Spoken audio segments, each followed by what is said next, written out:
All out operation दरम्यान मौजपुरी पोलिसांनी पिकअपसह 18 लाखांची विदेशी दारू जप्त केली आहे। सहाय्यक पोलीस निरीक्षक मिथुन घुगे यांच्या पथकाने काल रात्री ही कारवाई केली आहे।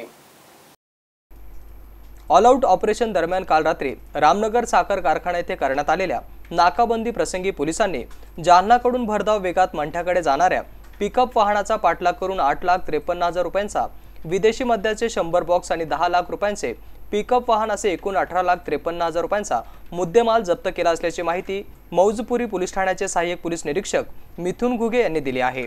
जिल्हा पोलीस अधीक्षक अजय बन्सल यांनी जिल्हाभरातील सर्व पोलीस ठाण्यांना ऑल आउट ऑपरेशन राबवण्याचे निर्देश दिले होते आणि त्यानुसार सहाय्यक पोलीस निरीक्षक मिथुन घुगे आणि त्यांच्या टीमने रामनगर साखर कारखाना येथे नाकाबंदी राबवून वाहनांची तपासणी करत असताना जालन्याकडून मंठ्याकडे भरधाव वेगात जाणाऱ्या पिकअप वाहनाची झडती घेतली असता त्यामध्ये 8,53,000 रुपयांचे एकूण 100 बॉक्स आढळून आले।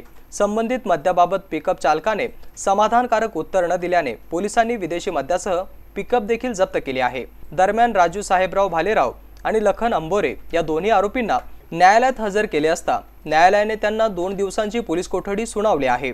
संबंधित कारवाई वरिष्ठ पोलीस अधिकारी सहाय्यक पोलीस मिथुन घुगे, PSI राकेश नेटके, नितीन खरात, राजेंद्र देशमुख, अविनाश मिंटे, प्रदीप पाचरणे, प्रशांत मस्के, कैलास शिवणकर आणि सुनील धांडे यांनी केले आहे।